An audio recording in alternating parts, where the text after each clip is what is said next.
Okay ਜੀ, welcome back again. ਇੱਕ ਦਫਾ ਫਿਰ ਆਪਣੇ ਪ੍ਰੋਗਰਾਮ ਦੇ ਵਿਚਕਾਰ ਖੁਸ਼ ਆਮਦੀਦ। कैसे ਤੁਸੀਂ ਸੁਣਦੇ ਪਿਓ ਸੁਣਾ FM ਤੇ ਜੀ। FM ਦੇ ਪ੍ਰੋਗਰਾਮ ਦੇ ਵਿਚਕਾਰ ਯਾਨੀ ਕਿ ਸਾਡਾ ਪਖਤੂਨਖਵਾ ਤੁਸੀਂ ਆਪਣੀ ਸਮਾਤਾ ਦੀ ਨਜ਼ਰ ਕਰਦੇ ਪਿਓ। ਮੁਝ ਨਾ ਚੀਜ਼ ਨੂੰ ਕਹਿੰਦੇ ਨੇ ਤਾਹਿਰਾ ਰਿਫਤ ਤੇ ਤਾਹਿਰਾ ਰਿਫਤ ਦਾ ਸਾਥ ਰਹਿਸੀ ਤੁਹਾਡੇ ਨਾਲ। ਬਸ ਕੀ ਕਵਾਂ, ਬਸ ਤੁਹਾਡਾ ਮੇਰਾ ਸਾਥ ਰਹਿਸੀ ਕਿਉਂਕਿ ਹਿੰਕੋ ਵਾਨ ਹੋਵੇ ਤੇ ਸਾਥ ਨਾ ਹੋਵੇ, ਇਹ ਕਿਸ ਤਰ੍ਹਾਂ ਹੋ ਸਕਦਾ ਵੇ। ਖੈਰ ਜੀ, ਤੁਹਾਡੇ ਨਾਲ ਪ੍ਰੋਗਰਾਮ ਦੇ ਵਿਚਕਾਰ ਅੱਜ ਅਸੀਂ ਗੱਲ ਕਰਨੇ ਪਏ ਹਾਂ ਸਰਦੀਆਂ ਦੇ ਹਵਾਲੇ ਦੇ ਨਾਲ ਕਿ ਸਰਦੀ ਦੀ ਵਜ੍ਹਾ ਤੋਂ ਜਿਹੜਾ ਇਨਸਾਨ ਨੂੰ ਬੇਵਕਤ ਭੁੱਖ ਲੱਗਦੀ ਏ। ਇੱਕ ਤੇ ਇਨਸਾਨ ਨੂੰ ਬੇਚੈਨੀ ਹੁੰਦੀ ਹੈ ਨਾ ਕਿ ਠੰਡ ਹੈ, ਜਾਓ ਜੀ ਰਾਤ ਦੇ ਅੱਧੀ ਰਾਤ ਨੂੰ ਜਾਓ ਤੇ ਬਾਹਰੋਂ ਡਰਾਈ ਫਰੂਟ ਲੈ ਕੇ ਆਓ, ਮੂੰਗਫਲੀ ਲੈ ਕੇ ਆਓ, ਜਾਂ ਕੋਈ ਮਤਲਬ ਰੇਵੜੀਆਂ ਸ਼ੇਵੜੀਆਂ ਖਾਣੇ ਤੇ ਦਿਲ ਕਰਦਾ, ਜਾਂ ਕਹਿੰਦੇ ਨਾ ਪਿਸ਼ੋਰੀ ਕਾਵਾ ਉਹ ਪੀਣੇ ਤੇ ਦਿਲ ਕਰਦਾ ਹੈ, ਸ਼ੀਰ ਚਾਹ ਪੀਣੇ ਤੇ ਦਿਲ ਕਰਦਾ ਹੈ। ਲੇਕਿਨ ਜੀ ਖਾਣੇ ਪੀਣੇ ਤੇ ਇਨਸਾਨ ਦਾ ਦਿਲ ਕਰਦਾ ਹੀ ਕਰਦਾ ਵੇ, ਲੇਕਿਨ ਕਦੀ ਕਦੀ ਇਹ ਖਾਣਾ ਜਿਹੜਾ ਵੇ ਨਾ ਇਨਸਾਨ ਅਸੀਂ ਵਬਾਲੇ ਜਾਨ ਵੀ ਬਣ ਜਾਂਦਾ, ਕਿਉਂਕਿ ਇਨਸਾਨ ਇੱਕ ਜਿਹੜਾ ਵੇ ਨਾ ਉਹ ਮਸ਼ੀਨ ਹੈ। ਤੇ ਮਸ਼ੀਨ ਦੇ ਵਿਚਕਾਰ ਅਗਰ ਉਹ ਕਹਿੰਦੇ ਨਾ ਖਰਾਬ ਪੈਟਰੋਲ ਪਾਸੋ ਨਾ, ਖਰਾਬ ਡੀਜ਼ਲ ਵਗੈਰਾ ਪਾਸੋ ਤੇ ਬਾਅਦ ਉਹ ਖਰਾਬ ਹੋ ਜਸੀ। ਤੇ ਅਗਰ बेहतरीन पेट्रोल, बेहतरीन मोबाइल, बेहतरीन डीजल अगर मशीन के अंदर जाता वे तो वो मशीन की जी जिंदगी है ना, लाइफ है, वो काफ़ी लंबी चलती है। लेकिन टाइम की मैनेजमेंट इंसान नू जड़ा ना काफ़ी ज़्यादा फॉलो करनी चाहिए। इधर एक गल बतावा कि उस दिन मेरा एक हॉस्पिटल अचानक ही जाना होया किसी नू देखने से, तो उधर एक तकरीबन कोई 55 साल का बजुर्ग गया। मैं उन्होंने बजुर्ग ही कैसा क्योंकि मनु 55 साल ही उन्होंने उम्र, लेकिन उन्होंने कुछ ज़्यादा ही कह लो कि जिंदगी दी वो कहते हैं दौड़ कुछ ज़्यादा ही दौड़ते पे तो बहुत ही ज़्यादा ज़ईफ लगते पे, बिल्कुल कुब खादा यानी। तो मैंने क्या की वजह, बेचारा बड़ी तकलीफ है आया। तो उन्होंने कहा कि जी ये रात के टाइम इन्होंने खादा वे शोला।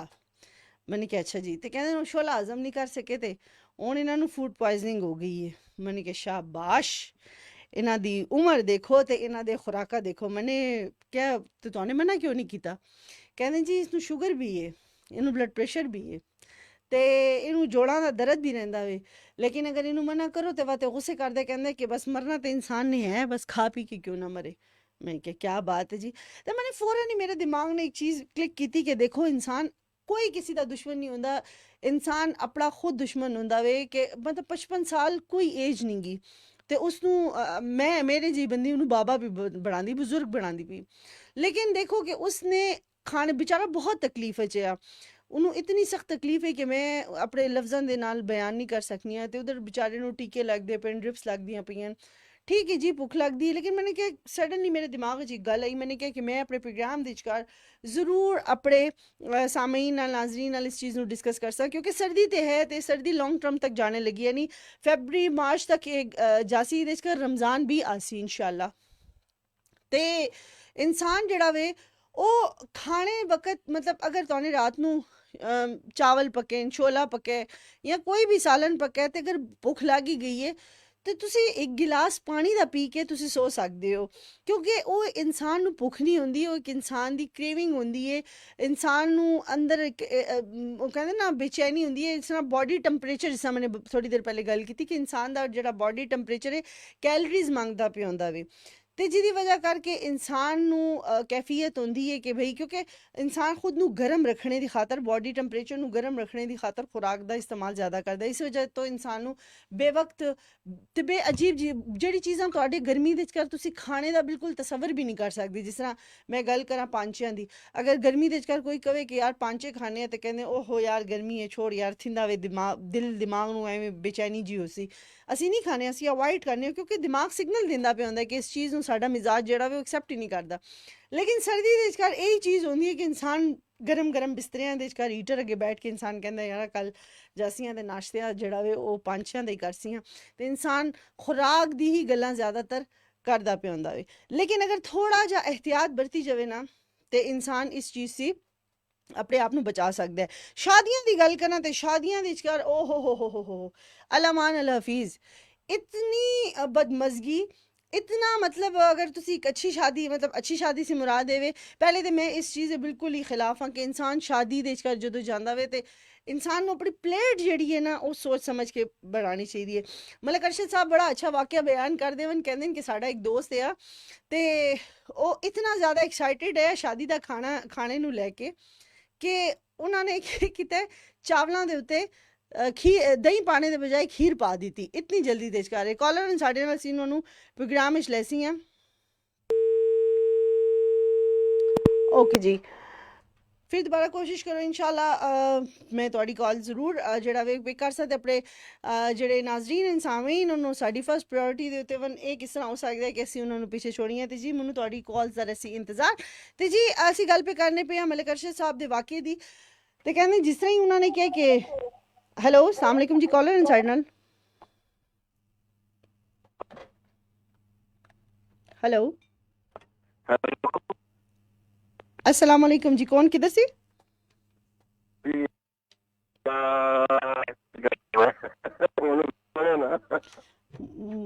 ਮੈਨੂੰ ਲੱਗਦਾ ਪਿਆ ਕਿ ਡਾਕਟਰ ਵਹੀਦ ਸਾਹਿਬਨ ਜੀ ਤੁਹਾਡੀ ਆਵਾਜ਼ ਕਲੀਅਰ ਨਹੀਂ ਆਂਦੀ ਪਈ। मैं बस बैठा है शायद सिंगल दे कोई मसला। अस्सलाम वालेकुम डॉक्टर वहीद साहब। ओ अच्छा जी, डॉक्टर वहीद साहब कहते पे कि मैं कमरे बैठ के इतनी मैनू समझ आई है कि उन्होंने कहा मैं कमरे बैठ के पे कॉल मिलाना पिया वा तो बड़ी प्यारी मुस्कुराहट ही हसी दी मैनू समझ आई है। डॉक्टर साहब दोबारा कॉल मिलाओ तो मैनू तुहाडे नाल गल करनी है कि पता तुहानू इस वाक़े दा पता हो क्योंकि मलिक अरशद साहब दे नाल तुहाडी अक्सर गुफ्तगू रहंदी है जी। कॉलर अस्सलाम वालेकुम। वालेकुम अस्सलाम मेरी प्यारी सिस्टर, क्या हाल है जी? ठीक ठाक जी, तुसी कौन ते किधर सी? मैं कौन थे किधर से देखो ये तो बताना ਤੁਹਾਨੂੰ ਜ਼ਰੂਰੀ ਹੈ ਨਾ ਕਿਉਂਕਿ ਜਦੋਂ ਤੱਕ ਤੁਸੀਂ ਆਪ ਆਗੇ ਆਪਣਾ ਇੰਟਰੋਡਕਸ਼ਨ ਨਾ ਕਰਾ ਸੋ ਪ੍ਰੋਗਰਾਮ ਦਾ ਮਜ਼ਾ ਨਾ ਸੀ। Ibrar from Peshawar ji traffic police. बिल्कुल जी बिल्कुल। देखो मैं ਤੁਹਾਨੂੰ ਸਿਆਣੀ ਹਾਂ ਲੇਕਿਨ ਜਿਹੜੇ ਮੇਰੇ ਨਾਜ਼ਰੀਨ ਤੇ ਸਾਮਈਨ ਨੇ ਨਾ ਉਹਨਾਂ ਨੂੰ ਪਤਾ ਲੱਗਣਾ ਬਹੁਤ ਜ਼ਰੂਰੀ ਹੈ ਕਿ ਬੰਦਾ ਕੌਣ ਹੈ। क्या हाल है? खैर ਅਲਹਮਦੁਲਿਲਾ ਜੀ, ਤੁਸੀਂ ਸੁਣਾਓ ਠੀਕ ਠਾਕ ਹੋ? बिल्कुल खैर खैरियत है। ਬੜਾ ਹੀ ਅੱਜ ਮੈਨੂੰ ਟ੍ਰੈਫਿਕ ਨੇ ਪਜ਼ਲ ਕੀਤਾ ਵੇ ਤੇ ਮੈਂ ਟ੍ਰੈਫਿਕ ਦੇ ਮਸਾਇਲ ਨੂੰ ਫੇਸ ਕਰਕੇ ਇਧਰ ਤੱਕ ਪਹੁੰਚੀ ਤਾਈਓ ਮੈਂ ਕੁੜੀ ਹੋਈ ਆ ਕੁੜੀ ਕੁੜ ਕੇ ਮੈਂ ਕੁੜੀ ਬਣ ਗਈ ਆ। किस जगह से ट्रैफिक में मसला ਸਾਰੀ ਗੱਲ ਇਹ ਹੁਣ ਪਿਸ਼ਾਵਰ ਛੁੱਟੀ ਦਾ ਟਾਈਮ ਹੋਵੇ ਜਿਸ ਰੋਡ ਤੇ ਸਕੂਲ ਜ਼ਿਆਦਾ ਹੋਣ ਉਸ ਰੋਡ ਤੇ ਜ਼ਿਆਦਾ ਇਨਸਾਨ ਕੁੜ ਜਾਂਦਾ ਹੈ। ਸਕੂਲ ਦਾ ਟਾਈਮ ਹੈ ਨਾ ਰਸ਼ ਨਹੀਂ ਵਜਾ ਤੇ। ਹਾਂਜੀ ਬਿਲकुल।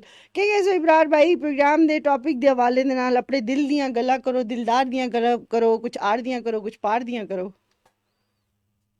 बिल्कुल बहुत जरूरी है लेकिन टॉपिक जड़ा वो मैं सुना नहीं, डायरेक्ट कॉल पे आया कि उनमें अलार्म लगाया है कि अपने प्रोग्राम कॉल दा। क्या बात है, लोग सोने से अलार्म पहले घंटे में याद नहीं रहा, दूसरे घंटे जब मेरे मोबाइल में अलार्म बजा मैं को तो प्रोग्राम में सुना, लेकिन मैंने बोला चलो टॉपिक मैं कॉल दी पता मजे दी गल बतावा। जी जी पहले घंटे में आई भी नहीं गया। देखो कहंदे ना दिल ਨੂੰ ਦਿਲ ਨਾਲ ਰਾਹ ਹੁੰਦੀ ਹੈ, ਤੁਹਾਡੇ ਅਲਾਰਮ ਨੂੰ ਮੇਰੇ ਨਾਲ ਰਾਹ ਆਈ। अच्छा जी, प्रोग्राम ਦਾ ਟੌਪਿਕ ਇਹ ਵੇ ਕਿ ਸਰਦੀਆਂ ਦੇ ਵਿਚਕਾਰ ਇਨਸਾਨ ਨੂੰ ਬੇਵਕਤ ਭੁੱਖ ਲੱਗਦੀ ਹੈ। सर्दियां ਇਹ ਕਿਉਂ? ਹਾਂਜੀ इंसान भूख लगती है। ਹਾਂਜੀ ਤੇ ਉਹਦੇ ਨਾਲ भूख और नींद जी ना अपने बंदे कंट्रोल ਵਿੱਚ ਕੰਟਰੋਲ ਵਿੱਚ, ਯਾਨੀ ਤੁਸੀਂ ਬਿਲकुल ओके मैन हो। ओके कंट्रोल कर लें। दूसरी ये वजह है कि रात में बिल्कुल भूख लगती है। रात बड़ी है, दिन तो फिर भी गुजारा हो जाना, अगर सुबह नाश्ता सही अच्छा की थे दिन को छोड़ दो, शाम में खा ले वो, लेकिन रात बिल्कुल भूख लगती है, कोई ना कोई चीज बाहर रखनी चाहिए। असल रात ਨੂੰ ਭੁੱਖ ਤਾਂ ਵੀ ਲੱਗਦੀ ਹੈ ਨਾ ਕਿ ਬੇਗਮ ਥੋੜਾ ਘੱਟ ਖਾਣਾ ਦੇ ਦੇਵੇ ਤੇ ਭੁੱਖ ਲੱਗਦੀ ਹੈ। बिल्कुल मेरे वाले साहब खुद अपने पास कोई ना कोई ऐसी चीज रख दें जिसको खा लेने। बिल्कुल चने मूंगफली, अभी मौसम भी है चने मूंगफली दा, बिल्कुल अखरोट वगैरह दा बिल्कुल। ਤੇ ਡਰਾਈ ਫਰੂਟਸ ਦੇ ਨਾਲ ਆਪਣੀ ਭੁੱਖ ਨੂੰ ਇਨਸਾਨ ਕੰਟਰੋਲ ਕਰ ਲੈਂਦਾ ਹੈ। बिल्कुल ये इंसान ने अपने पास है असली चीज है कि भूख और नींद ਨੂੰ कंट्रोल कर सकता है। बिल्कुल इंसान के बस में बात है। बिल्कुल। और किसी ਨੂੰ सलाम दुआ देसो। सलाम दुआ तो मेरी ऑल टीम ਨੂੰ ले। ओके जी। कल भी हम ਅਸੀਂ ਗੱਲ ਕਰ ਰਹੇ ਹਾਂ ਦੋਸਤਾਂ ਬਾਰੇ ਬਾਜੀ ਅੱਜ ਤੇ ਬਸਮ जी जी मैंने बोला मेरी प्यारी बहन ने कल आना है और इनको ना प्रोग्राम कर दिए। बिल्कुल थैंक यू सो मच जी। और हफ्ते एतवार ਨੂੰ भी बस मैं प्रोग्राम जो इधर आके सुनना है, बजोड़ भी खास सुनना रहे हैं लोग, बहुत मजे है। शुक्रिया। कि 8.9 है, हफ्ता इतवार और ये जो 4 दिन है ये मेरे लिए खास ही है, खास करके टाइम बहुत निकालना पड़ता है। ਇਹ ਤੁਹਾਡੀ खास ਮੁਹੱਬਤ ਹੈ, कर ਇਹ ਤੁਹਾਡਾ ਪਿਆਰ ਹੈ, ਬਹੁਤ ਬਹੁਤ ਸ਼ੁਕਰੀਆ ਜਿਹਦੇ ਅਸੀਂ ਬੜੇ ਜ਼ਿਆਦਾ ਤੁਹਾਡੇ ਸ਼ੁਕਰਗੁਜ਼ਾਰ ਹਾਂ। और बाकी बहुत सी चीज साढ़े नॉलेज भी हो जानी। ਬਿਲਕੁਲ। ਅੱਛਾ ਤੁਹਾਡੀ बहुत सी ਨੌਲੇਜ चीज ਵਿੱਚ ਤੇ ਆਂਦੀ ਆਂਦੀ ਹੈ, ਲੇਕਿਨ ਬੀਇੰਗ ਆਰਜੇ ਸਾਡੀ ਨੌਲੇਜ ਵਿੱਚ ਵੀ ਇਜ਼ਾਫਾ ਹੋ ਜਾਂਦਾ ਹੈ ਆਪਣੇ ਮੁxtਲਿਫ ਲੋਕਾਂ ਦੇ ਨਾਲ ਗੱਲ ਕਰਕੇ। बिल्कुल ये बहुत जरूरी है। ਬਿਲकुल ਠੀਕ ਹੈ ਜੀ, ਓਕੇ, ਤੁਹਾਡਾ ਕਾਲ ਕਰਨ ਦਾ ਇਬਰਾਰ ਭਾਈ ਬਹੁਤ ਬਹੁਤ ਸ਼ੁਕਰੀਆ। थैंक यू, बहुत बहुत ਥੈਂਕ ਯੂ ਜੀ, ਅੱਲਾ ਹਾਫਿਜ਼, ਅੱਲਾ ਹਾਫਿਜ਼। ਓਕੇ ਜੀ, ਇਬਰਾਰੁਲ ਹਕ ਸਾਹਿਬ ਹੈ ਸਾਡੇ ਨਾਲ, ਬੜੀ ਸਾਡੇ ਖੂਬਸੂਰਤ, ਬੜੀ ਜ਼ਬਰਦਸਤ ਭਰਾ। ਕਹਿੰਦੇ ਸਾਨੇ ਅਲਾਰਮ ਲਗਾਇਆ ਆ ਪ੍ਰੋਗਰਾਮ ਅਸੀਂ ਪ੍ਰੋਗਰਾਮ ਆਣੇ ਵਾਲਾ ਵੇ ਤੇ ਫੌਰਨ ਜੀ ਅਸੀਂ ਪ੍ਰੋਗਰਾਮ ਨੂੰ ਜਿਹੜਾ ਔਨ ਏਅਰ ਆਸੀਆਂ ਤੇ ਸੁਣਸੀ ਆ।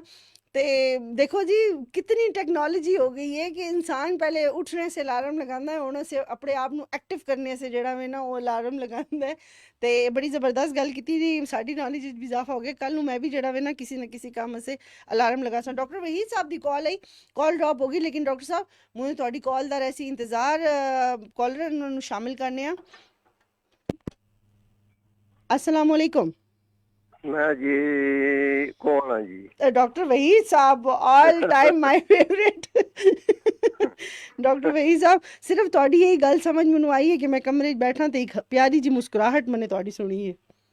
बस वो दरअसल ये इधर वर्षक रोड दे उत्ते मैं होना वा जी जी ते मैं तुहानू बतावां कि ऑफिसर गार्डन कॉलोनी है जी, और इधर जी कार बिल्कुल यू फोन दे सिंगल आंदी नहीं है। मेरे को यू फोन दी सी में सही। और मैं क्या कह सकना यू फोन वाले नु खुदा अच्छा करे।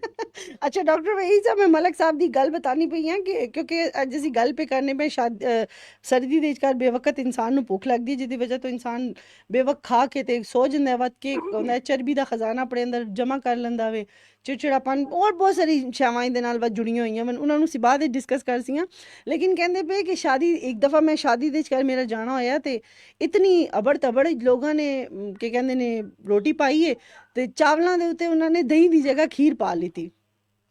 अच्छा ਉਹਨਾਂ ਦੇ ਇੱਕ ਦੋਸਤ ਨੇ जी ਤੇ ਉਹ ਬਾਅਦ ਵਿੱਚ ਕਰ ਉਹਨਾਂ ਜ਼ਾਹਰੀ ਗੱਲ ਹੈ ਇੱਕ ਐਮਬੈਰਸਿੰਗ ਮੂਮੈਂਟ ਆਇਆ ਕਿ ਯਾਰ ਇੱਕ ਬੰਦੇ ਨੂੰ ਇਤਨੀ ਅਬੜ ਤਬੜ ਕਿ ਇੱਕ ਪੜਾ ਲਿਖਾ ਬੰਦਾ ਇੱਕ ਐਸੀ ਹਰਕਤ ਕਰ ਦੇਵੇ ਤੇ ਬੜਾ ਨਾਮੁਨਾਸਿਬ ਜੀ ਗੱਲ ਹੋ ਜਾਂਦੀ ਹੈ।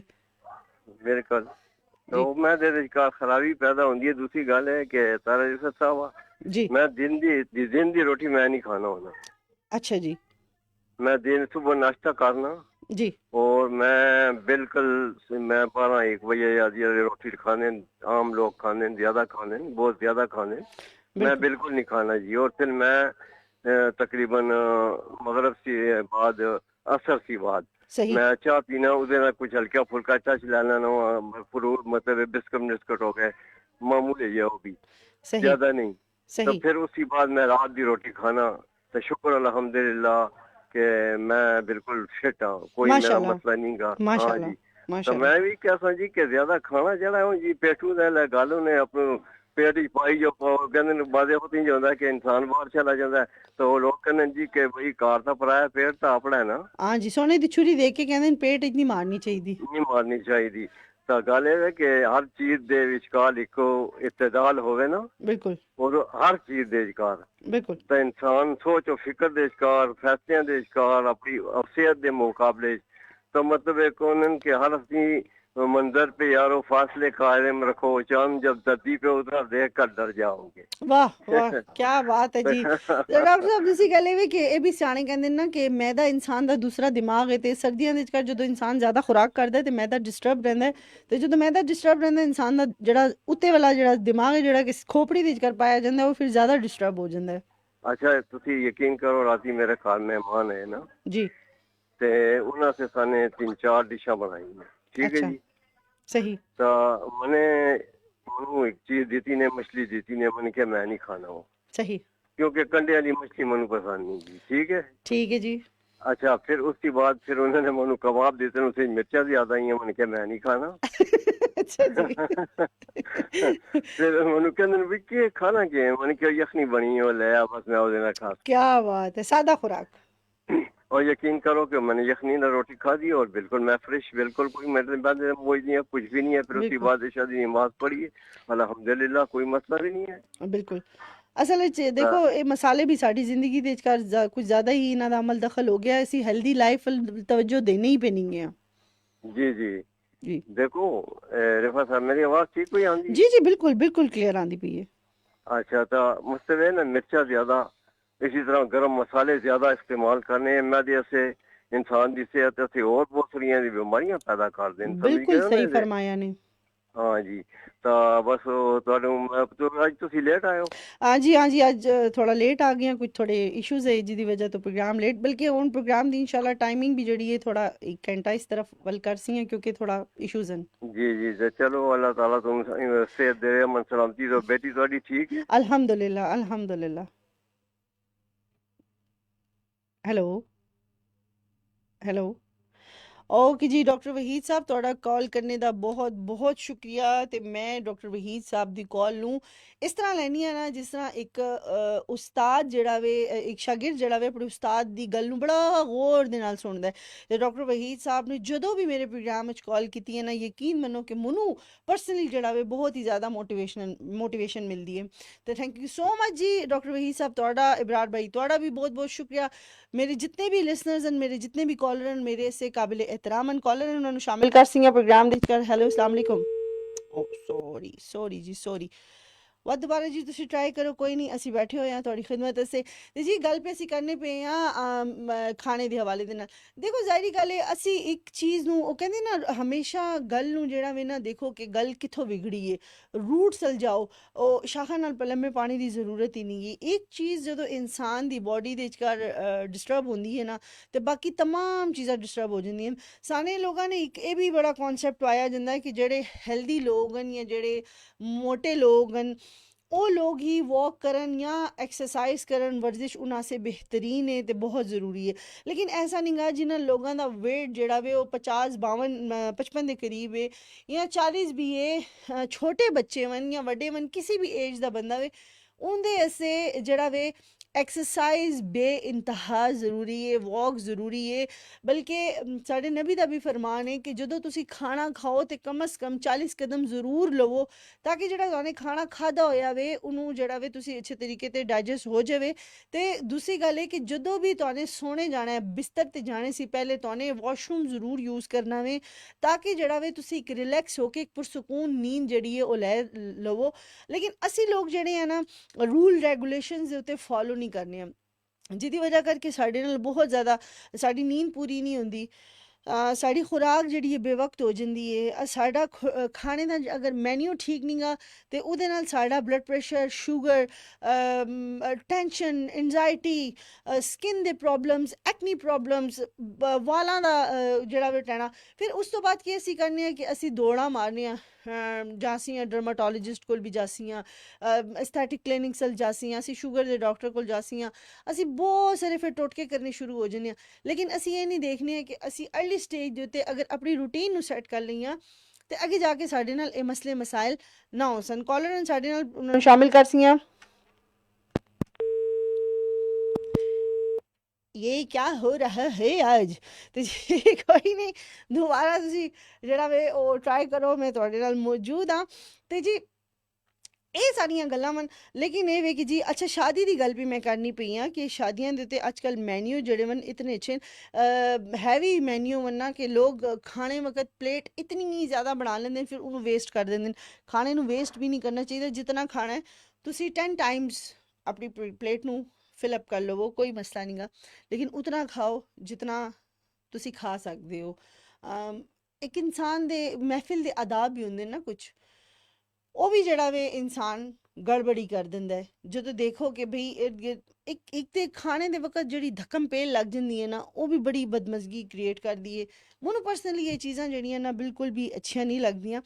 ਅੱਛਾ ਸ਼ਾਦੀ ਦੀ ਮੈਂ ਗੱਲ ਵੀ ਕਰਨੀ ਹੈ ਹੁਣੀ ਮੈਂ ਫੇਸਬੁੱਕ ਦੇ ਉੱਤੇ ਇੱਕ ਦੇਖਣੀ ਪਈ ਹਾਂ ਪੋਸਟ ਕਿ ਸ਼ਾਦੀ ਦਾ ਕਾਰਡ ਉਹਨਾਂ ਨੇ ਬਣਾਇਆ ਤੇ ਸ਼ਾਦੀ ਦੇ ਕਾਰਡ ਦੇ ਉੱਤੇ ਬਕਾਇਦਾ ਉਹਨਾਂ ਨੇ ਮੈਂਸ਼ਨ ਕੀਤਾ ਹੋਇਆ ਹੈ ਕਿ ਸ਼ਾਦੀ ਦੇ ਵਿਚਕਾਰ ਖਾਣਾ ਜਿਹੜਾ ਵੇ ਨਾ ਉਹ ਨਾ ਉਸੀ ਇਨਵੀਟੇਸ਼ਨ ਦੇ ਵਕਤ ਉਹਨਾਂ ਨੇ ਐਡਵਾਂਸ ਵਿੱਚ ਜਿਨ੍ਹਾਂ ਨੂੰ ਬੁਲਾਇਆ ਉਹਨਾਂ ਸਭ ਲੋਕਾਂ ਨੂੰ ਬਤਾਇਆ क्योंकि शादी ਦੇ ਅਖਰਾਜਾਤ इतने ज़्यादा हो गए जिहदी वजह तो हो ਜਾਂਦੇ वन जिहदी वजह तो इन्हां ਸ਼ੈਵਾਂ ਦੇ ਉੱਤੇ ਜਿਹੜਾ ਕਿ ਇਸਲਾਮਿਕ ਪੁਆਇੰਟ ਆਫ ਵਿਊ ਦੇ ਨਾਲ ਵੀ ਬਿਹਤਰ ਹੈ ਕਿ ਕੁੜੀ ਵਾਲਿਆਂ ਦੇ ਉੱਤੇ ਇਤਨਾ ਬੋਝ ਨਹੀਂ ਪਾਉਣਾ ਚਾਹੀਦਾ ਤੇ ਬਰਾਤ ਦਾ ਖਾਣਾ ਨਾ ਹੋ ਸੀ ਤੇ ਹਲਕੀ ਫੁਲਕੀ ਰਿਫਰੈਸ਼ਮੈਂਟ ਕਰ ਸਕਦੇ ਹੋ ਇਸ ਜਗ੍ਹਾ ਤੇ ਅਗਰ ਅਸੀਂ ਆਪਣੇ ਪਿਸ਼ੌਰ ਸ਼ਹਿਰ ਦੇ ਕਲਚਰ ਦੀ ਗੱਲ ਕਰੀਏ ਪਖਤੂਨਾ ਦੀ ਗੱਲ ਕਰੀਏ ਤੇ ਬੜੀ ਹੀ ਜ਼ਬਰਦਸਤ ਉਹਨਾਂ ਦੀ ਇੱਕ ਕਹਿ ਲਓ ਰਸਮ ਉਹਨਾਂ ਦਾ ਇੱਕ ਤਰੀਕਾਕਾਰ ਮੈਨੂੰ ਬਹੁਤ ਪਸੰਦ ਹੈ ਕਿ ਜਦੋਂ ਉਹ ਲੜਕੀ ਨੂੰ ਲੈਣੇ ਜਾਂਦੇ ਨੇ ਯਾਨੀ ਬਾਰਾਤ ਲੈ ਕੇ ਜਾਂਦੇ ਹਨ ਤੇ ਉਧਰ ਲੜਕੀ ਵਾਲੇ ਜਿਹੜੇ ਹਨ ਉਹ ਚਾਹ ਦਾ ਇਤਮਾਮ ਕਰਦੇ ਹਨ ਉਹਦੇ 'ਚ ਕਰ ਨਿੰਮਕੋ ਸਮੋਸੇ ਇਨਸਾਨ ਦੀ ਜਿਤਨਾ ਜੋ ਹੈਸੀਅਤ ਹੈ ਉਹਦੇ 'ਚ ਕਰ ਇਨਸਾਨ ਉਹਦੇ 'ਚ ਕਰ ਉਸ ਚੀਜ਼ ਨੂੰ ਐਡ ਕਰ ਸਕਦਾ ਵੇ ਤੇ ਚੰਦ ਇੱਕ ਲੋਕ ਜਾਂਦੇ ਹਨ ਤੇ ਕੁੜੀ ਨੂੰ ਲੈ ਕੇ ਆ ਜਾਂਦੇ ਹਨ ਤੇ ਫਿਰ ਇੱਕ ਵਲੀਮਾ ਜਾਂ ਬਾਰਾਤ ਦੀ ਰੋਟੀ ਜਾਂ ਕੁਛ ਵੀ XYZ ਜਿਹੜਾ ਵੇ ਉਹ ਖਾਨਦਾਨ ਵਾਲਿਆਂ ਨੂੰ ਖਵਾ ਦਿੱਤੀ ਜਾਂਦੀ ਹੈ ਜਾਂ ਅਜ਼ੀਜ਼ੋ ਕਾਰਿਬ ਨੂੰ ਲੇਕਿਨ ਬਹੁਤ ਅੱਛਾ ਕਰਦੇ ਹਨ ਕਿ ਜਿਹੜਾ ਵੇ ਇਤਨਾ ਲੰਬਾ ਮੈਨਿਊ ਨਹੀਂ ਹੁੰਦਾ ਚਾਹੇ ਮਤਲਬ ਇੱਕ ਸੌਫਟ ਜੀ ਰਿਫਰੈਸ਼ਮੈਂਟ ਨੂੰ ਜਿਹੜਾ ਵੇ ਉਹ ਫੋਲੋ ਕਰਦੇ ਹਨ ਤੇ ਸਾਨੂੰ ਇਹ ਚੀਜ਼ਾਂ ਅਪਣਾਉਣੇ ਦੀ ਹੋਣ ਬੇਇੰਤਹਾ ਜ਼ਰੂਰਤ ਹੈ ਇਹ ਇਸ ਨੂੰ ਤੁਸੀਂ ਇਹ ਨਾ ਕਹਿ ਸੋ ਕਿ ਦਕਿਆਨੂਸੀ ਖਿਆਲਾਤ ਹਨ ਇਹ ਬਿਲਕੁਲ ਦਕਿਆਨੂਸੀ ਖਿਆਲਾਤ ਨਹੀਂ ਕਿ ਬਿਲਕੁਲ ਪਰਫੈਕਟ ਸੋਚ ਹੈ ਕਿ ਇੱਕ ਇਨਸਾਨ ਆਪਣੀ ਧੀ ਵੀ ਦੇ ਦੇਵੇ ਤਾਂ ਤੁਸੀਂ ਇਨਸਾਨ ਫਿਰ ਇਤਨਾ ਵੱਡਾ ਮੈਨਿਊ ਬਣਾ ਕੇ ਤੇ ਖਾਣਾ ਅੱਛਾ ਫਿਰ ਉਹ ਲੋਕ ਖਾਣਾ ਖਾਣੇ ਤੋਂ ਬਾਅਦ ਜਿਹੜੇ ਮੇਰੇ ਨਾਲ ਖੁਸ਼ ਵੀ ਨਹੀਂ ਹੁੰਦੇ ਤੇ ਲਿਹਾਜ਼ਾ ਮੈਂ ਇਸ ਗੱਲ ਤੇ ਆਪਣੇ ਪਖਤੂਨਾਂ ਦੇ ਨਾਲ ਹਾਂ ਕਿ ਬਿਲਕੁਲ ਓਕੇ ਕੰਮ ਕਰਦੇ ਹਨ ਕਿ ਭਈ ਇਹ ਚਾਹ ਵਾਲਾ ਕੰਮ ਜਿਹੜਾ ਵੇ ਨਾ ਬੈਸਟ ਕੰਮ ਹੈ ਤੇ ਸਾਨੂੰ ਵੀ ਇਸ ਚੀਜ਼ ਨੂੰ ਫੋਲੋ ਕਰਨੇ ਦੀ ਬਹੁਤ ਜ਼ਿਆਦਾ ਜ਼ਰੂਰਤ ਹੈ ਕਿਉਂਕਿ ਉਹ ਇਸਲਾਮੀ ਤਰੀਕੇ ਦੇ ਐਨ ਮੁਤਾਬਿਕ ਇਸ ਚੀਜ਼ ਨੂੰ ਫੋਲੋ ਕਰਦੇ ਪਏ ਤੇ ਸਾਨੂੰ ਵੀ ਜਿਹੜਾ ਵੇ ਨਾ ਉਹ ਕਹਿੰਦੇ ਨਾ ਵਡਿਆਈਆਂ ਨਹੀਂ ਕਰਨੀਆਂ ਚਾਹੀਦੀਆਂ ਦਿਖਾਵਾ ਨਹੀਂ ਕਰਨਾ ਚਾਹੀਦਾ ਉਹੀ ਚੀਜ਼ਾਂ ਜਿਹੜੀਆਂ ਹਨ ਉਹੀ ਪੈਸਾ ਜਿਹੜਾ ਵੇ ਅਸੀਂ ਕਿਸੇ ਹੋਰ ਜਗ੍ਹਾ ਦੇ ਉੱਤੇ ਇਨਵੈਸਟ ਕਰ ਸਕਦੇ ਹਾਂ ਖੈਰ ਜੀ ਟੌਪਿਕ ਦੀ ਤਰਫ ਵਾਪਸ ਅਸੀਂ ਇੱਕ ਛੋਟੀ ਜੀ ਗੱਲ ਅੱਗੇ ਨਿਕਲੀ ਤੇ ਉਸ ਗੱਲ ਸੀ ਗੱਲ ਜੁੜਦੀ ਗਈ ਤੇ ਮੈਨੇ ਕਿਹਾ ਕਿਉਂ ਨਾ ਉਸ ਗੱਲ ਨੂੰ ਆਪਣੇ ਨਾਜ਼ਰੀਨ ਤੇ ਸਾਮੀਨ ਤੱਕ ਪਹੁੰਚਾਇਆ ਜਾਵੇ ਇਸ ਵਕਤ ਜਿਹੜਾ ਵੇ ਅਸੀਂ ਫੇਸਬੁੱਕ ਲਾਈਵ ਸੀ ਇਜਾਜ਼ਤ ਚਾਸੀਆਂ ਤੇ ਜਾਸੀਆਂ ਇੱਕ ਪਿਆਰੇ ਜਿਹੇ ਸੌਂਗ ਦੀ ਤਰਫ ਰਿਫਰੈਸ਼ਮੈਂਟ ਦੀ ਤਰਫ ਜਾਸੀਆਂ ਰਿਲੈਕਸ ਹੋਸੀਆਂ ਤੇ ਵਾਪਸ ਲੌਟ ਕੇ ਆਸੀਆਂ ਸਾਡੇ ਨਾਲ ਹੀ ਰਹਿਣਾ ਕਿਧਰ ਨਾ ਜਾਣਾ ਤੁਸੀਂ ਸੁਣਦੇ ਪਿਓ ਸੁਣੋ FM ਪਖਤੂਨਖਵਾ ਰੇਡੀਓ ਸੀ ਪਖਤੂਨਖਵਾ ਰੇਡੀਓ ਤੇ ਜੀ FM 89.4